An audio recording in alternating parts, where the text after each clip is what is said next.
కేసీఆర్ హయాంలో మూసీ అభివృద్ధిపై నేడు బీఆర్ఎస్ పవర్ పాయింట్ ప్రజెంటేషన్ ఇవ్వనుంది. బీఆర్ఎస్ వర్కింగ్ ప్రెసిడెంట్ కేటీఆర్ ఆధ్వర్యంలో పవర్ పాయింట్ ప్రజెంటేషన్లో కాంగ్రెస్ ప్రభుత్వం చేపట్టిన మూసీ సుందరీకరణ ప్రాజెక్టును, బీఆర్ఎస్ హయాంలో చేసిన అభివృద్ధిని వివరించనున్నారు. మూసీ ప్రాజెక్టు పేరుతో నివాసాలు కోల్పోతున్న వారికి మద్దతుగా ఈ ప్రజెంటేషన్ ఇస్తున్నారు. ఇక ఇదే అంశానికి సంబంధించి పూర్తి డీటెయిల్స్ మా ప్రతినిధి సైదులు లైవ్ ద్వారా అందిస్తారు. సైదులు, చెప్పండి, బీఆర్ఎస్ పార్టీ అంటే మూసీ సుందరీకరణపై అంటే కేసీఆర్ హయాంలో జరిగిన అభివృద్ధిపై ప్రజెంటేషన్ ఎందుకు ఇవ్వబోతుంది? ఇప్పటికే అధికార కాంగ్రెస్ పార్టీ కూడా ప్రజెంటేషన్ ఇచ్చింది.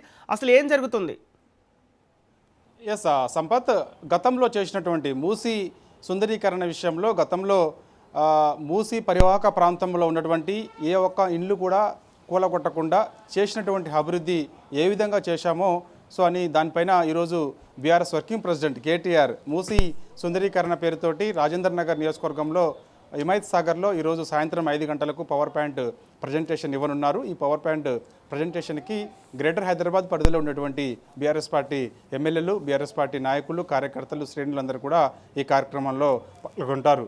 అయితే ఇప్పుడు చేస్తున్నటువంటి అభివృద్ధి అంటే ముఖ్యంగా కాంగ్రెస్ పార్టీ అధికారంలోకి వచ్చిన తర్వాత సీఎం రేవంత్ రెడ్డి మూసీ సుందరీకరణ చేస్తామని చెప్పేసి కూడా అక్కడికి ముందుకేసి ఆయన నిన్న సాయంత్రం హోటల్ తాజ్ కృష్ణ హోటల్లో పవర్ పాయింట్ ప్రజెంటేషన్ చేశారు.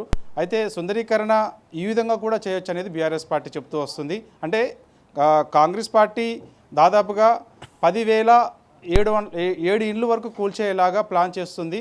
సో దాదాపుగా 3,000 పైగా విస్తీర్ణం అంటే 3,000 పైగా ఎకరాలు స్వాధీనం చేసుకునే పనిలో ఉంటుంది.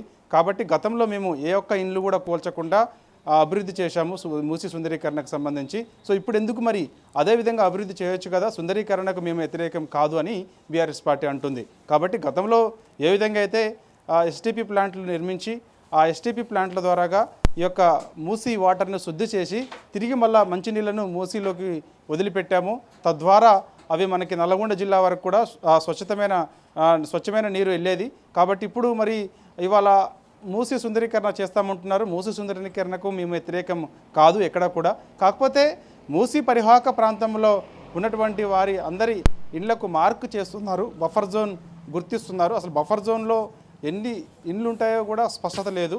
దాదాపుగా ఉన్నటువంటి ఇండ్లన్నీ కూడా మూసీ పరివాహక ప్రాంతంలో ఉన్నటువంటి ఇండ్లన్నీ కూడా బఫర్ జోన్ పరిధిలోనే ఉన్నాయి. మరి ఇప్పుడు బఫర్ జోన్ పరిధిలో ఉన్నటువంటి దాదాపుగా 10,000కు పైగా ఇండ్లు ఉన్నాయి. కాబట్టి మరి వాళ్ళ అవన్నీ ఇండ్లను కూలిస్తే వారి పరిస్థితి ఏంటి అనేది ప్రభుత్వం ఒక అంచనా వేయలేకపోతుంది.